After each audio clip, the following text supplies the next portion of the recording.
learning a lot about audiovisual over here. The name of this panel is feedback. The name of this panel is the DeCSS story. To my left, I have Macki, Robin Gross, and a gentleman by the name of Emmanuel Goldstein.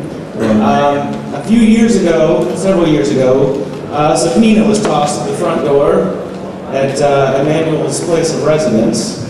And since then, he's been leading a fight against the Motion Picture Association of America and making a lot of enemies.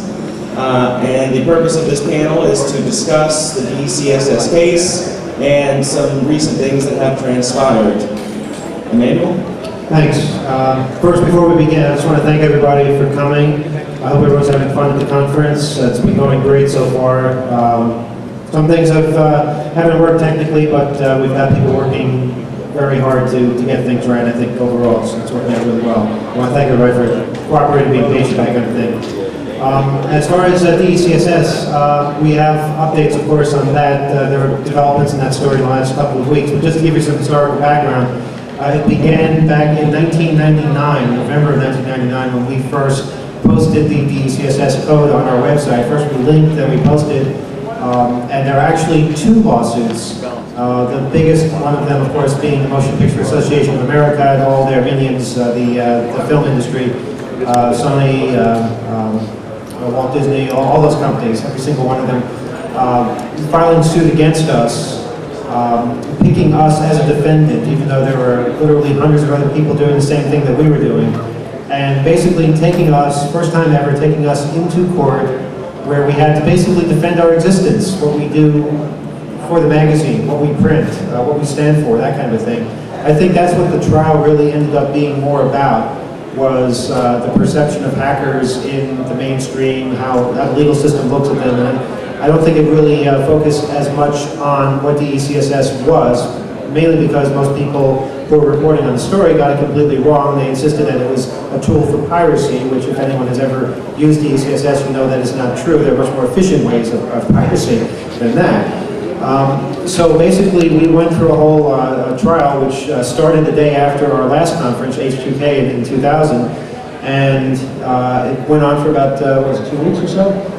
And I think we did a really, really good job with the combined skills of the Electronic Frontier Foundation and the Garvis firm. I think we put on one hell of a case, and I think the MPAA put on a really stupid case. We all got it, but the judge did not. He really didn't. He quoted word for word some of the things that the MPAA said about us, and in the end, he found for the MPAA. Fortunately, we weren't fined or imprisoned or any of the other horrible things that can happen as a result of the Digital Millennium Copyright Act, the DMCA, the law that makes all of this possible. We appealed the case to the first appellate? Second appellate court. Should have gone to the ninth appellate, I think, but never mind that. And geography. They sat on the case for a very long time, months.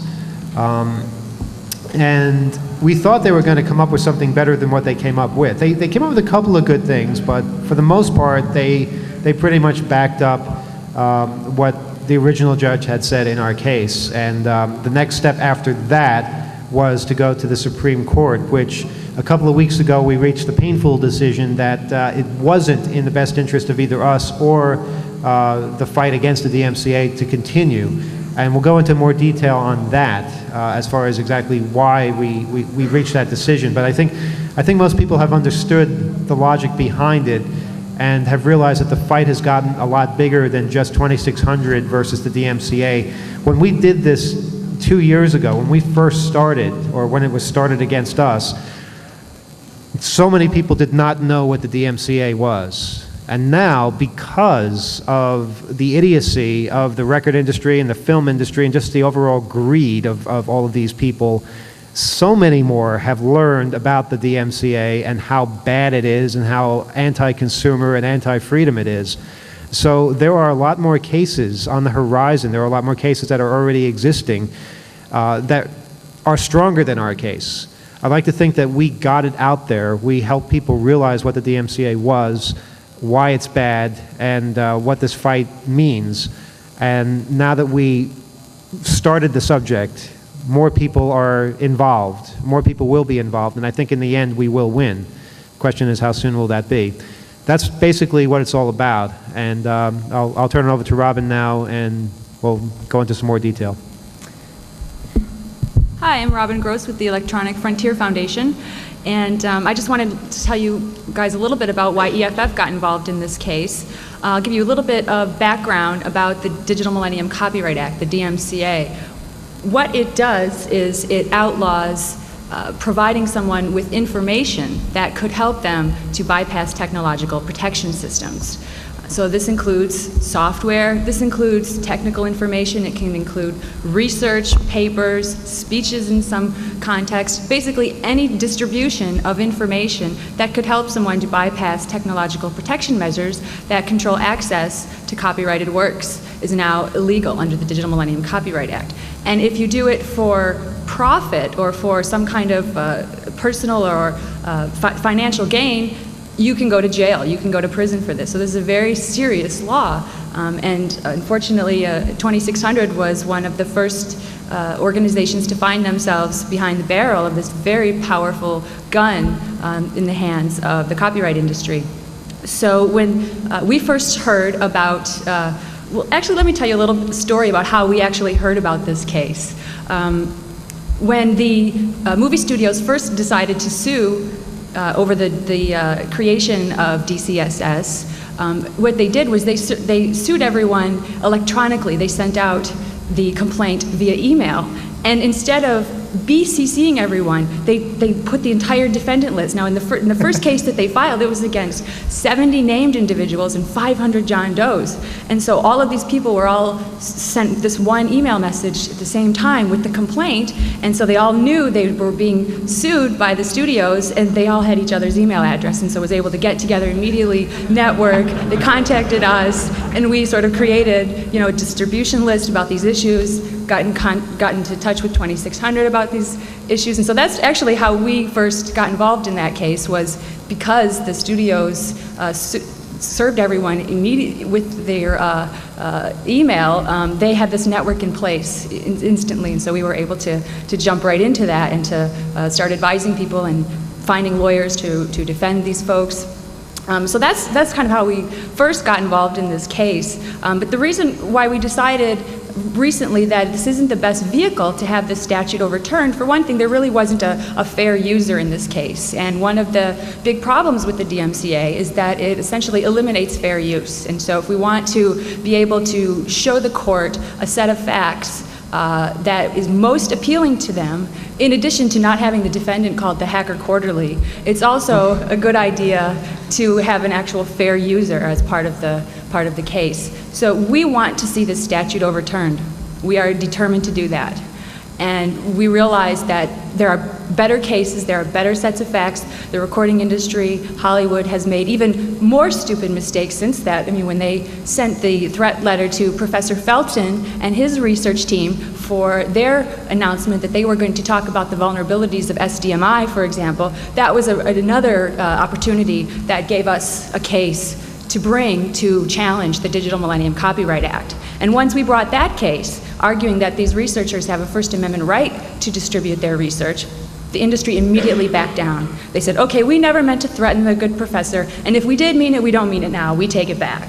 So that case went away, the publisher was able to, the scientists were able to publish their results, and we got a little public hole in the DMCA, not necessarily a legal precedent, but in the minds of the public, there's the little hole for researchers, only a few researchers to publish their research, but nonetheless, it's the start. So these are the kinds of cases that we're working on putting together now. We're looking at more cases. We've got some in the works that I can't really talk about, but be prepared to see more cases brought that will challenge the constitutionality of the Digital Millennium Copyright Act. So with that, I'd like to turn it over to Macki. Hi. Hi. I guess, well, there are a lot of things that happened during the trial and little funny stories that really weren't necessarily newsworthy, but I think are pretty interesting. And I've been asked to tell the donut story. So during the trial, which was pretty much immediately after H2K in the summer of 2000, it was at a federal courthouse in New York, and you're not allowed to bring in any recording devices, and they have some sort of video scanning x-ray machine, and they can see inside your pagers, and they're pretty strict about it, even though their enforcement was kind of haphazard, because they'd let you, for instance, they let people bring in a Palm Pilot, but then when a reporter put a keyboard on his Palm Pilot, they say, no, you can't have that because now it's a computer. And you'd see people with laptops, and they let laptops through sometimes, and you could be recording with that, but they're just kind of, as long as you didn't have like a moving tape or something. Anyhow, I didn't have any recording devices on me, but during a recess, I'd gone downstairs they had a little commissary, and I got some chocolate gem donuts, those little dry, disgusting donuts, and I was wandering through the lobby during the recess outside the courtroom, and I kind of wandered around looking out the windows, and I go to one side, and all of the MPA's lawyers are in a huddle, probably discussing strategy. So as soon as I see them, I'm not there to spy, so I kind of look at them, I turn around, and I walk back to the other side to give them their privacy, and then during session, during the trial, one of our attorneys taps me on the shoulder and takes me out, and he says, "Hey, were you recording their conversations? They say you had a microphone, and they think you were recording their conversations in the hallway." And I had to swear to him up and down, no, how could I even get a tape recorder in here? There's the x-ray machine, you're not allowed to have them, and it was a big ordeal, and eventually they were satisfied, I guess, that we weren't spying on them. Well, they thought you had a microphone in the donut, wasn't that the story? Well, no, they thought the donut was the microphone. The donut was the microphone. Because I was holding, they See, come hackers are up to all kinds of things. In a row of 6, and I'm holding them like that, and I was like, well, what would give them that impression? And then I returned, I'm like, oh, well, I had donuts. they're chocolate. Maybe that's why. The technical proficiency of the other side was not exactly dazzling, but it was pretty funny too at times. But while we got a good laugh out of it, it didn't win us the case, because the judge was equally blind to how the technology actually worked. Yep. I mean, basically they looked at us in a different way, I think, than they looked at most defendants. They looked at us as kind of, outcast rebels, that kind of a thing. I mean, our Robin was one of our attorneys, and she was regularly chastised by the judge for her manner of dress. I mean, do you want to get into that a little bit? This is unbelievable, the kinds of things that they subject people to. Well, rather than speaking to me individually when they felt I wasn't dressed formally enough for trial, they would just go talk to the bailiff would get an instruction from the judge to go tell the intern, my intern, to come tell me that I need to put on a dress, basically. And this really upset me. Tell me what you were wearing.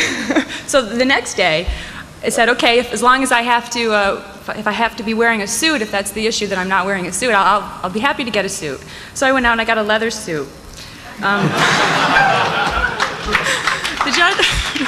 The judge wasn't happy, but he didn't say anything at that point in time, so it was my compromise.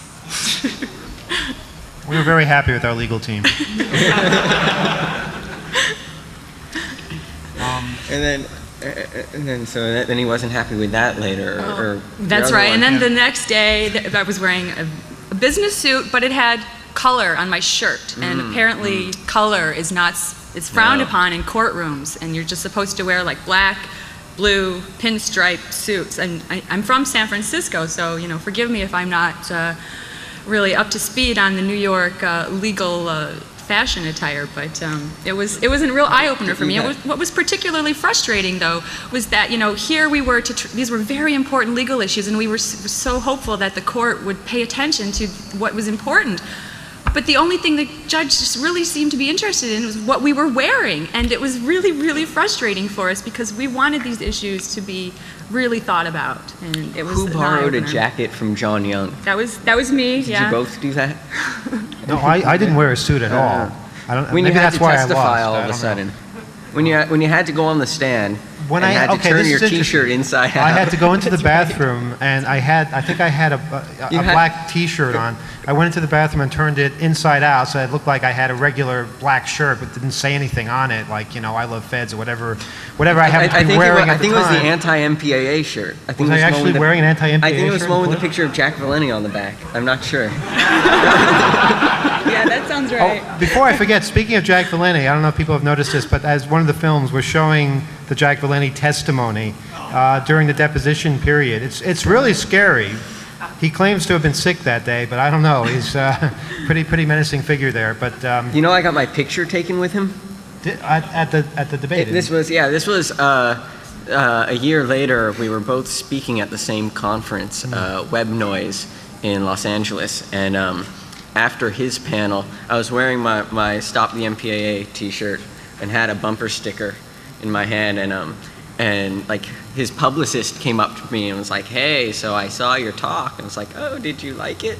Meanwhile, I'm trying to get next to Jack because she said he wouldn't pose for a picture, so I had a friend waiting with the camera, and I just kind of like got next to him, and he snapped the picture, and I'm just kind of grinning like, it's pretty good. See, we never had anything against Valenti. He seemed to be like this grandfatherly figure that we had no problem with. We would have, loved to have hung out with him and, chatted. But he just does not get it, and he's very aggressive about not wanting to get it. This is a man who, back in the 70s, testified that VCRs were going to destroy the movie industry, and that they had to be abolished, regulated, controlled in all kinds of ways. Well, obviously that didn't work out, and the film industry is still here.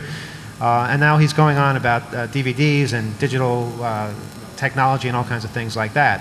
And unfortunately, the industry is buying it, and the industry is winning. And I think that's a really sad issue. It tells you all kinds of things about the conglomeration of media outlets, how everybody is owned by the same people, and how, we would be interviewed by particular news agencies, like say CNN, for instance, outside the courthouse.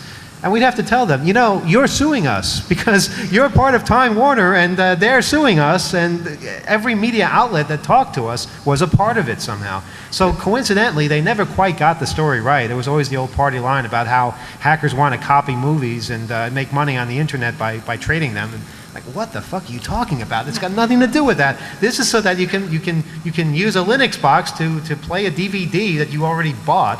And nobody seemed to understand why anybody would want to do that.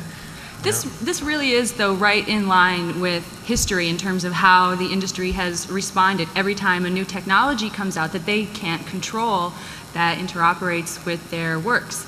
Back in 1909, when piano rolls first came out, the industry, music publishers tried to outlaw piano rolls as tools of piracy. When radio first was invented, there was attempts to outlaw that by the copyright industry. Manny just told you about VCRs. Believe it or not, they tried to outlaw VCRs. In fact, Jack Valenti stood before Congress, and his exact quote is, "The VCR is to the American film industry what the Boston Strangler is to the woman home alone." Don't you just love this guy? He's full of things like that. It's great. Fortunately for Mr. Valenti, the Supreme Court disagreed with him and ruled that VCRs are lawful tools because of their substantial non-infringing uses. And particularly fortunately for Mr. Valenti, VCR tape rental and sales is now the #1 most profitable revenue for the movie studios. So it's actually a good thing that they lost that case, and they were forced to figure out a way to innovate and to embrace the technology. And that is really, seems to be a lesson that they don't learn, and every single time a new technology comes out. Most recently, MP3 players. The recording industry filed a lawsuit to outlaw MP3 players, claiming that they're tools of piracy.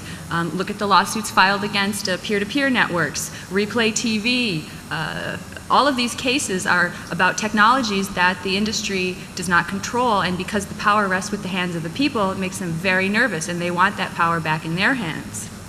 The thing about digital technology is that they have the ability now to control things in a way that they never were able to control things before, such as with digital television that's being rammed down our throats. They will have the ability to make it so that you cannot record a TV program unless you pay for it, or even play back a TV program you've already recorded unless you pay for it.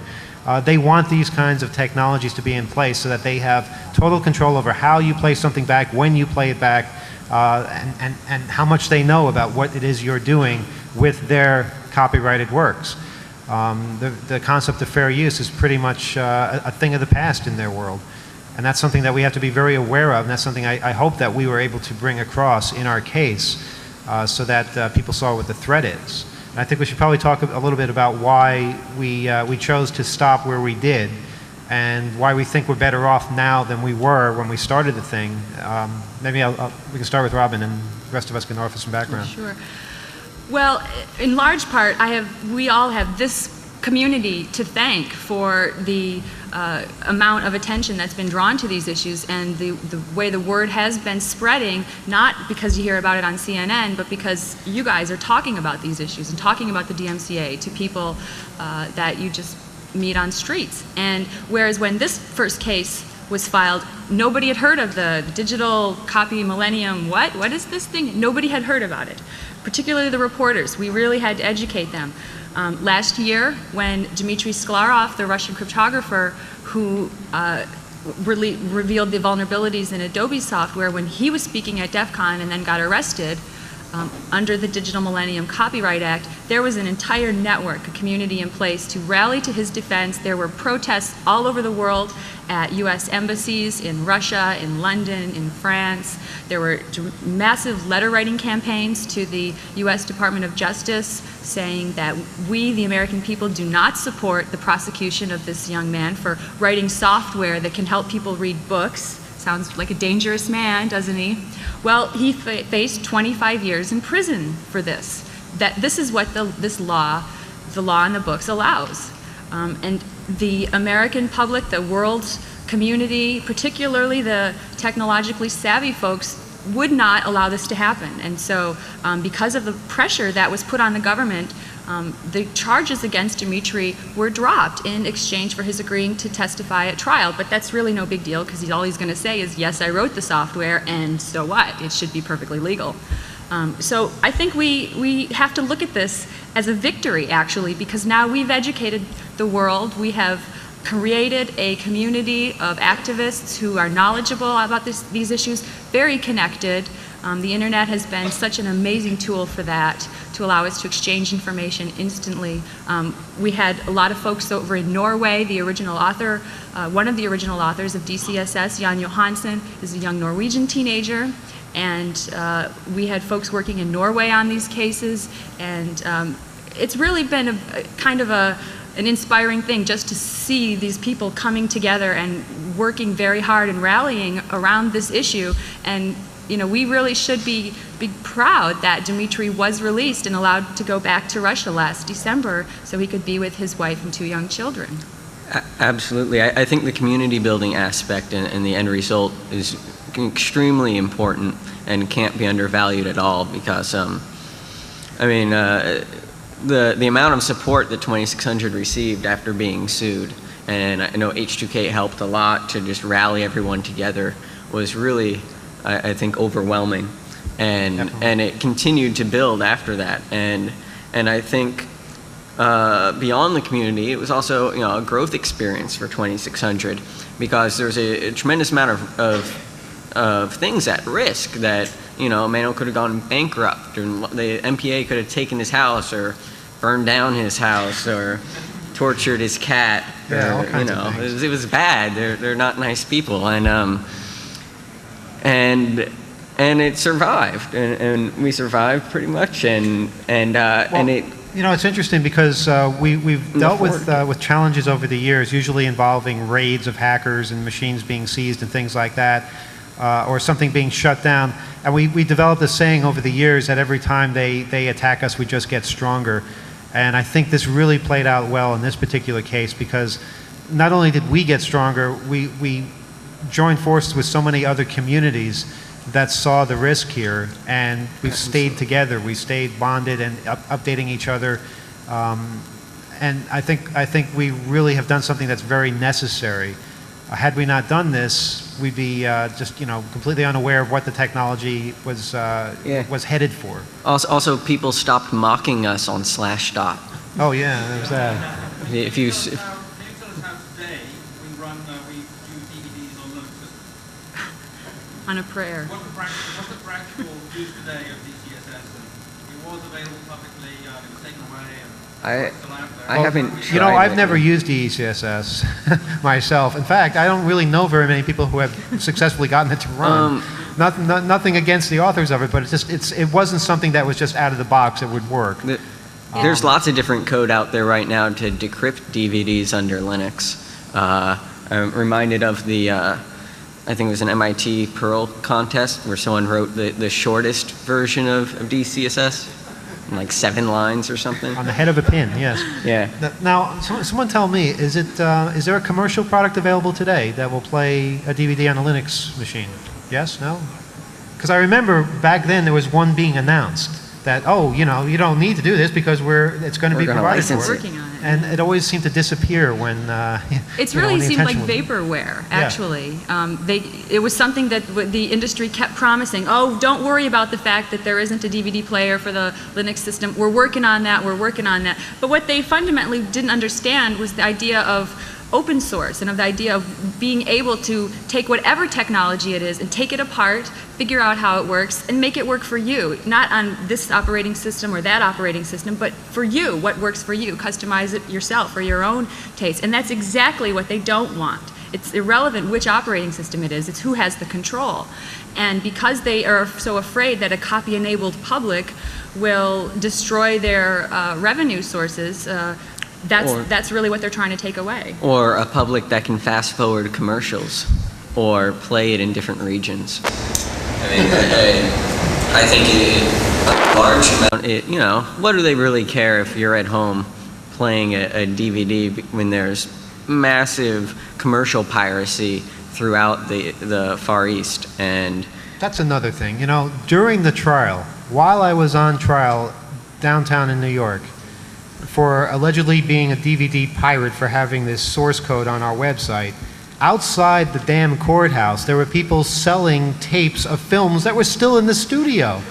Outside the courthouse. on the sidewalk. And the guys, the lawyers that were prosecuting me and the judge, they all walked by these people and didn't say a word.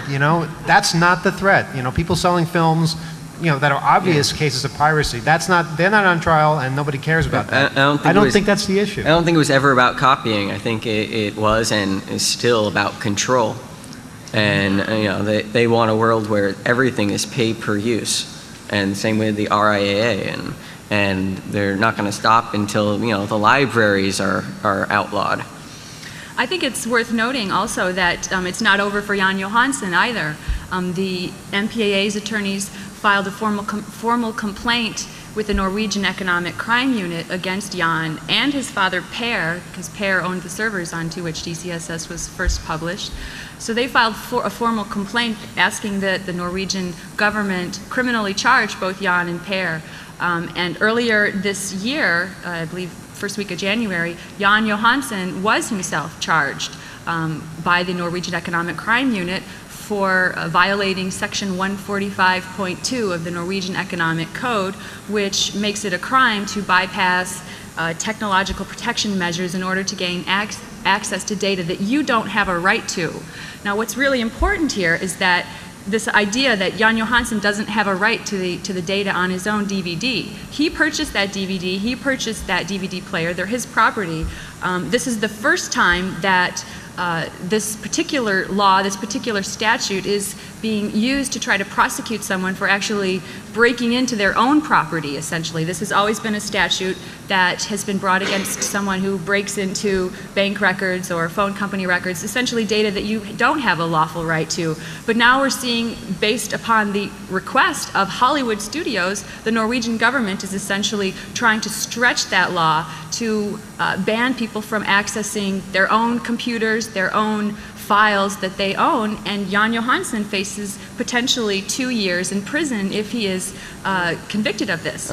I wonder if they're going to try him as an adult. I think he was like 16 when it happened, right? Yes, that's a good point, but the age is 15 in Norway, so it's not an issue. But there is an update on this. His trial was supposed to start last month, and what happened was the Norwegian government said they couldn't find lawyers qualified enough, or excuse me, judges. There was going to be a 3-judge panel. They couldn't find judges qualified enough, so they've basically put it off and indefinitely. So while Jan Johansson is under this criminal investigation, he's been formally criminally indicted. He's not going to get his day in court. He's not going to get his opportunity to tell his side of the story. And for one thing, the Norwegian public doesn't support the prosecution of this young man. He won an award the year he invented DeCSS by the Norwegian government. So it's... At least they're honest about it over there, though. They admit that they don't have judges qualified to deal with it. We're not honest about that. We just put the judges that are unqualified to deal with it up on the stand, and they judge based on archaic understanding of these technological issues. It's something. I mean, people think we've been through a lot. We have. It's quite a challenge to deal with this kind of a threat. I mean, the massive show of force that every single Hollywood studio versus you can generate is unbelievable. After a while, you become sort of immune to it. I don't think it compares, though, to when people actually are sent to prison for writing computer code or for figuring something out. And in our case, it was a civil case. They could have, let us dry for the rest of our lives, financially, but we weren't going to prison. I think there is a difference there. I'm not quite sure myself why some of these cases are brought up as criminal cases and some are civil cases. Maybe the criminal portion of the DMCA hadn't become effective yet, right? Oh, okay. No, they could have. They could have. It was the different part of the DMCA that hadn't become effective yet. But they could have gone after him criminally because presumably, your website makes money, right? Well, not for putting DeCSS. Well, but because for selling T-shirts, maybe. That would be enough. Yeah. That would be enough. I mean, our T-shirts don't have DeCSS on them, so we're safe there too. They actually went after the person that made the DeCSS shirt that had the code on it, and named him as a defendant for distributing the code on a shirt. I mean, these people are insane. If you can put it on a T-shirt, it's speech, right? I mean, this is having a tremendous chilling effect on freedom of speech all over the world. There are technical conferences now that are afraid to be hosted here in the United States because some of their speakers could talk about certain technologies that could provide someone with information that would tell them how to bypass restrictions. And so these conferences, because they charge a fee for admittance, could find themselves criminally liable. So these conferences are moving overseas. There are lots of noted foreign computer programmers and cryptographers who are issuing statements saying that they're afraid to travel to this country because a software that they have written or some research that they have done could subject them to DMCA liability if they were to come here. So this is really a very serious matter, and it's having a tremendous chilling effect all over the world. And Manny just touched upon the problems of the courts not understanding the technology, and this really is a big problem. I can tell you, when this case was first filed, we had to participate in a preliminary injunction hearing over the telephone. There was a storm here in New York, and so we couldn't get a flight into New York, and we had to do the preliminary injunction hearing over the phone. And at the end of the hearing, when the judge decided he was going to rule in favor of the studios and issue an injunction against 2600 Magazine saying you're not allowed to post DeCSS, the MPA's lawyers then said to the judge, well, how about linking? We would like for them to be enjoined from linking to DeCSS as well. And the judge said, linking? What's that? So here, he is in a very important position. He is being asked to rule on whether or not this magazine, this journalist, is allowed to provide certain kinds of information and link to other sites, and he doesn't even understand the fundamental nature of the technology, and relies upon the MPAA to explain it to him. And if you have a chance, all the transcripts are on the 2600 and the EFF websites. read the transcript of the preliminary injunction hearing, because he did not like you. And they were, No, like, didn't. it was not very sympathetic. We had this lawyer who, I'm sure he's a very nice guy. He had been sued as part of the California case, the first case. He had been named, but he was a New York attorney, and you needed to have at least one attorney there who was admitted to the New York bar, and there was like a couple days notice, and there was a hearing in the other case a couple days before that the EFF had to be doing in California, so there was like no time. So this guy was in chambers while Robin and others were on the phone, and the judge would just cut him off just like mid-sentence and be like, well, why are you talking? And let's not forget the time frame of this, too. We were all out in California at the time, on the eve of Kevin Mitnick's release from prison, finding out that we had to run to a Kinko's 2 towns over to get DeCSS off the website, or we could be in all kinds of severe legal trouble when we got back to New York. Well, forget about New York. You were going to be surrounded by U.S. Marshals in the morning when Kevin was getting out of prison. And they all knew who you were. Yeah, it really was an unreasonable situation. We did get some good out of the appellate ruling, though. The Second Circuit Court of Appeals did say that code is a form of speech. And Robin, how significant was that? Sure. Well, that's actually a really important decision now, because the Second Circuit has held that computer code is creative expression worthy of First Amendment protection, as the Ninth Circuit has held, as the Sixth Circuit has held. So there's pretty much agreement among the appellate courts now that computer code gets First Amendment protection. So this is a good step. The court gives with one hand and then takes with the other. That's because being eligible for First Amendment protection is not the end of the story. There are different levels of First Amendment protection that are afforded to different kinds of speech. The commercial speech gets less protection than critical or political speech, for example. And so what the court did was said, yes, it is creative expression worthy of First Amendment protection, but it's going to be the lowest. It's going to be one of the lowest levels of protection. So on the one hand, it was a small victory because this court was able to recognize that computer code was expression. And it's important, too, because at the beginning of this case, the judge did not see at all how there was any creative aspect of computer code, not at all. And it really wasn't until Professor David Tureski from Carnegie Mellon University got on the stand and walked the judge through how you can understand computer code. And if there's any testimony from trial that you want to read, I highly recommend this because it was riveting. It was so interesting. The judge even got up from behind his seat and was sort of walking back and forth and scratching his head, and you could see that he was really having his mind challenged on these issues. It wasn't ultimately challenged far enough, but it was a kind of an interesting thing to actually watch. We also, I don't want to miss out on thanking people, but we really have to thank Kathleen Sullivan for her incredible testimony before the Second Circuit, which she did for us pro bono. And that's available in audio form on our website too. It's just, I think it was really compelling. She did a great job bringing up the issues. It didn't convince the Second Circuit Court of Appeals to take our side, but I think it stated the case very well. And it forced them to take it seriously, I think. Yeah. I don't want to lose the opportunity to take questions. Is there anything else you guys want to How much time do we have? I was Like going 10 to minutes. say one. I'll do this quick. Okay, do it quick.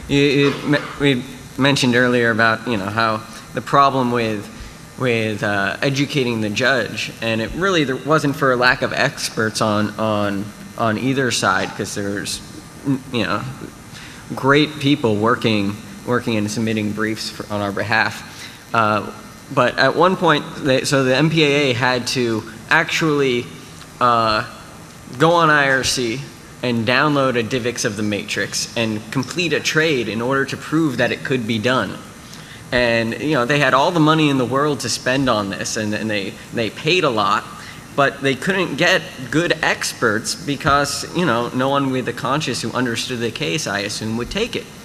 And so they had a professor, I believe his name was Dr. Shamos from Princeton, and what? Pittsburgh. Pittsburgh? Oh. Pittsburgh. Okay. Assuming I'm remembering the right one. Okay. Thank you. Thank you. I don't know him very well. You know, I only saw him in court. But he reminded me of professors at a school I went to. The computer science professors who can't quite make it in the computer science industry.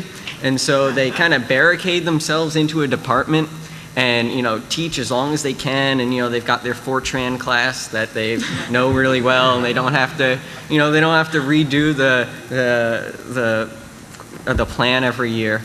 And now imagine that guy having to go on IRC and figure out the whole where's scene and figure out how to get DeCSS to work in the first place when it was practically a proof of concept, and then go through this. It's an elaborate process. So so they got him on the stand to, you know, say, well, tell us how you did it. And you should really, everyone should read this. On the website, we have the brief he had submitted, which like documents his whole thing of, you know, how he went on IRC, including IRC logs, which are just great. And I never thought we'd be reading IRC logs as part of evidence against us. Oh, you better get used to it. And sure enough, he hadn't done it himself. In fact, he was in Hawaii during a portion of the investigation, and he had one of his undergrads doing it, who's like, you know, probably close to the median age of the people here, like mid-20s. Nice guy named Eric Lee Burns, and which coincidentally is the name of a hacker known as Zyklon, who was in jail at the time. Anyhow, okay. So yeah, so it turns out this undergrad did the whole thing, and we deposed him because the Dr. Shamos, when he was on the stand, had no idea how any of it worked. He was like, oh well, gee, I wasn't there for that part, and of course, if you've been on IRC before, and if you're going to be pirating a movie, the odds are you've done it before. You're not going to, you know, spend 10 hours the first time and have no idea how IRC works. And so we had our attorney, Edward Ernstad, I gave him a crash course in where's speak. And so after like all the normal questions, a half hour into his deposition, he turns to him and he says, "What are zero-day infos?" and the stenographer actually spells it with a Z, which I thought was great. And Eric looks at him kind of stunned. And he's like, what? He's like, do you have any zero-day infos? And well, let's just move on. You know, are you a member of any Where's groups? Have you ever been asked to join Where's groups? And meanwhile, you know, the guy's freaking out, and he consults with his attorney, and who comes back and says, I'm going to make a little speech, and then I'm going to advise him not to answer because it's getting into his personal life of what IRC channels he hangs out in. Because of course he had. And so they decided that, well, if he got put on the stand, then we were entitled to like find out all the bad things he's done. But since he wasn't going to go on the stand, they didn't. And I thought it was hilarious. And at one point during the trial, he went up to, I think it was AutoJack, and he was just like, my friends are going to kill me when I get home. I'm really sorry. Okay, we don't have much time, so if people have questions, do we have an audience mic? Is there one? Okay. Raise your hand, and this guy will go over to you with a mic. And don't start talking till he gets to you, otherwise nobody will be able to hear you. Make your questions nice and brief so we can have a few of them. I'm curious, I understand why you're worried about free use and that sort of thing of things you owned, and why you're going through the legal system to try to do that. But the legislative branch just sees the laws are upheld basically, but it's Congress that needs the education and needs to change the laws and makes the laws in the first place. I mean, what can be done to try to get them educated? It's what, 500 or so people.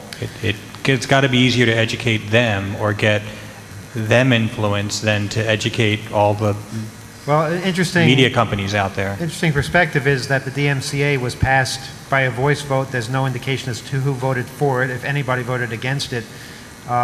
It's very difficult to reach people. I mean, yeah, we should try, you're right, we should definitely try to reach all of our Congress people, and I think if we did that in vast numbers, it might actually make a difference. I mean, sorry, just one quick comment. If everybody in this room asked 20 people to fax their Congress people about this, I mean, it would at least maybe get them thinking about it. That's right, and we've got a part of our website now called the Action Center, where people can go to and you can type in your information and it will automatically send the fax to your senator, to your congressman, or whoever it is that you want to be targeting with this particular message. And I think that's a really important point, that we've got to be educating Congress about these issues. Representative Boucher, a Democrat from Virginia, has already said that he's very concerned about the DMCA, wants to propose some legislation to curtail it. Hasn't been done yet, so we don't really know what that's going to look like. But he's really the only one, the lone voice. And the DMCA was very, very popular when it passed through Congress. Congress is very much in the back pocket of Hollywood, more than any other industry. And in some ways, it doesn't make sense, because you've got this $30 billion industry, Hollywood, bossing around this $400 billion industry, the computer industry, and Congress doesn't seem to make that connection as to who they really should be paying attention to in a lot of respects. Is there anyone here who is represented by Representative Boucher? Okay, well, I suggest that you contact him and tell him that he's on the right track. And I think people need to hear positive reinforcement as well as negative reinforcement. And if you're lucky enough to have somebody who seems to get it, make sure they know that it's appreciated. Do we have another question? Actually, it's just more of a shameless plug. I actually run the site. Congress.org allows everybody to do whatever you want to, send messages. That you can actually have letters printed by my company and hand delivered to your congressman for a fee. And we can get all three, two congressmen or two senators and your congressman for like $10. So I'm probably going to regret this in a few minutes, but well, here it is. There were more people that registered and used Napster than voted in the last presidential election. So if we really wanted to make this an issue, we could. Not that we're all a bunch of Napster users. Or 18. Go ahead. Question.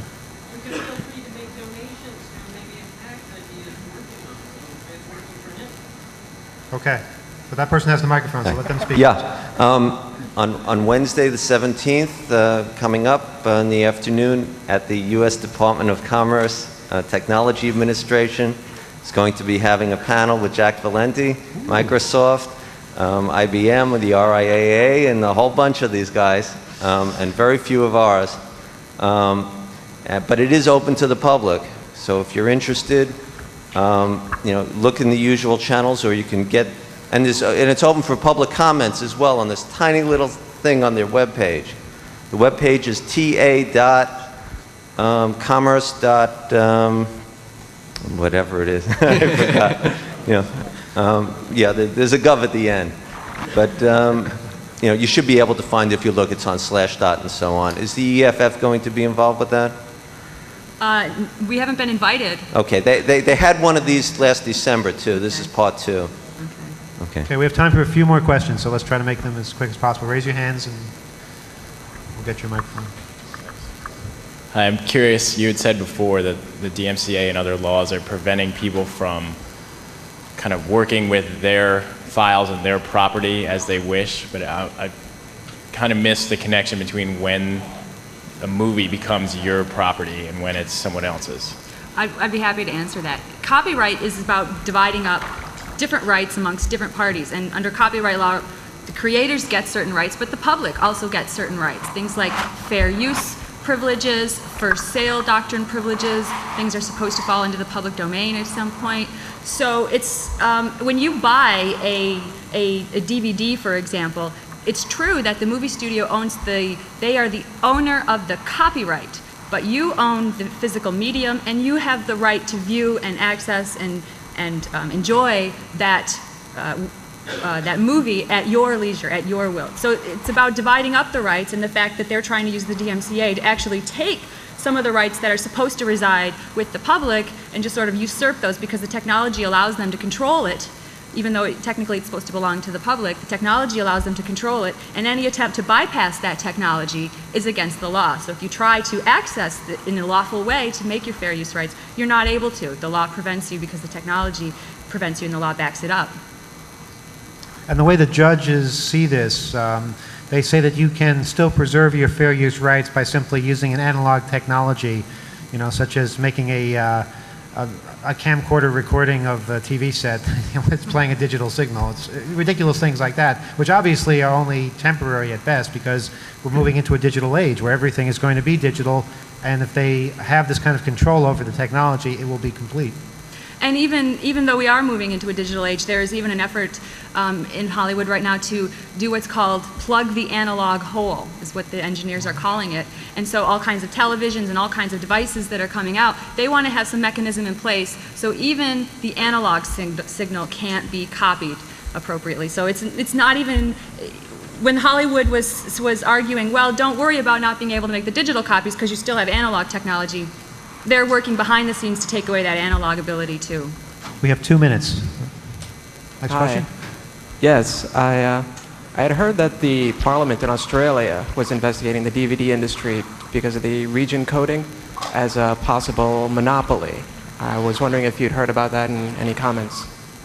Yes, that's a very good point, is how the DMCA is being used to create a monopoly in certain industries, and it's very anti-competitive. DeCSS was originally created as part of an effort to create an open source DVD player for the Linux operating system, because some Linux users wanted to be able to watch their DVDs the same way Microsoft users do. But the problem is because anytime you need to be able to decrypt something, you have to unlock it in order to view it, you are bypassing the technological protection measures. So you violate the DMCA simply by trying to build a device that reads their content. So it's extremely anti-competitive. And the region coding issue is a big one too. You buy a DVD in one part of the world, it won't play on DVD players sold in another part of the world. And the reason they do this is because they want to control the flow of the DVDs. They don't want someone buying 100 DVDs in the United States of the hottest new release and then shipping them off to China where they'll be duplicated and sold, for example, and played there. So they make them so they can't play them in different parts of the world. You can only play them in a certain part of the world. And it's very anti-competitive, and it means that if you have to have a license from DVD-CCA if you want to be able to make DVD players. Are there any people here who have multi-region DVD players? Oh, good. That's great. Because most people don't, and most people are missing out on literally a whole world of things that are out there. And I encourage anybody thinking of getting a DVD player, only get multi-region, because there are all kinds of things you can't see otherwise. We want to thank everybody for attending, and thank you.